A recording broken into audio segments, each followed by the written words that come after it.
This one is titled Finality, number 80. The answer, long awaited, long searched, the deepest, most disappointing one. Nothing less should have been expected. Maybe my heart knew it all along. The freedom that follows, nothing short of confusing. Finally, unbound, her silence frees me. No suffering I see, better off I than she. Her crisis to be. Bound by graver things, she lost more than she gained. Her frivolity sings, her motives pained. Does her suffering please me? Certainly not. But I'm confident, you see, she deserves none another thought.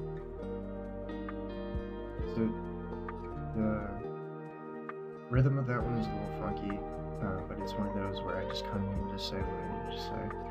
And this one is about an instance where I had messaged my ex-girlfriend because I had been struggling a lot with what I spoke in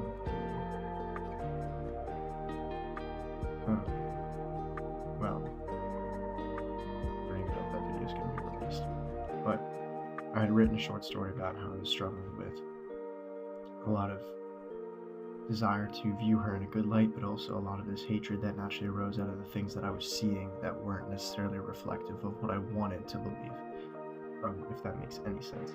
But basically, with these feelings of anger, I didn't want to feel that towards her, and so I think I was on vacation because the vacation week was the week after I talked to my therapist about this whole situation, and it was like,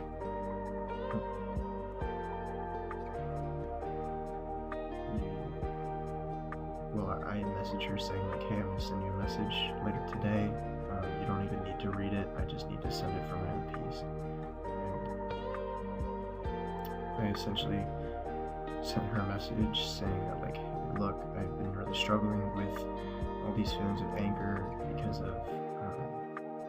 of everything that's happened, basically.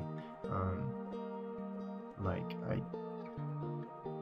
basically everything you did to me, but I didn't say. I was like essentially said not that you did it on purpose per se, but um, all this stuff that happened affected me very negatively and it hurt, and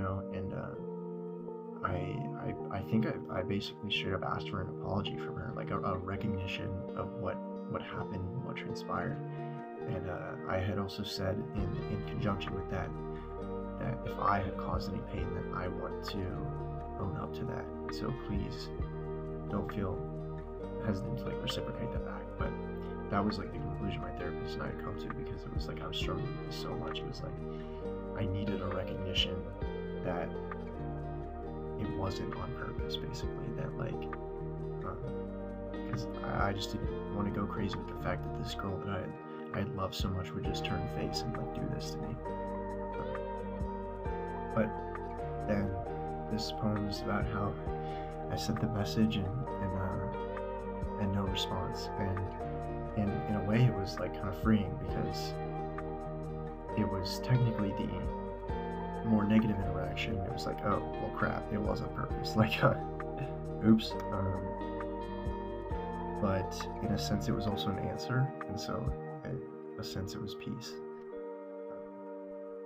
But the catch here is that immediately after, so we got the main one right here, there's another stanza down here. It says, and the silence is broken, my heart softened in an instant. I'm intrigued at what I'll hear, what answer I'll truly receive. It's not meant to rhyme, but as you can tell, she obviously ended up texting me back, and immediately all my feelings of relief and like, oh yeah, like I sit at the moral high ground, like I was at the short end of the stick, like I'm not crazy, was just sat down, humbled pretty quick, realized that I was immediately ready to forgive her in that instant, and it was like, yeah, I don't know, I can't even explain that emotion. It was just like, I was immediately ready to believe in the good, and again, after I had seemingly suspected the bad to be true. But that's a pretty personal one. I can't imagine anybody would necessarily relate to that one, but yeah, definitely an odd sounding one. But if you liked the story, maybe by all means, like the video and interact with some of that stuff. Feel free to check out some of my older ones. The mic quality is going to be a lot worse, video quality too, but it's good stuff. At least I think. You know, I can't truly say, but yeah. If you well, if you liked it, then I'll hopefully see you again next time. And until then, bye.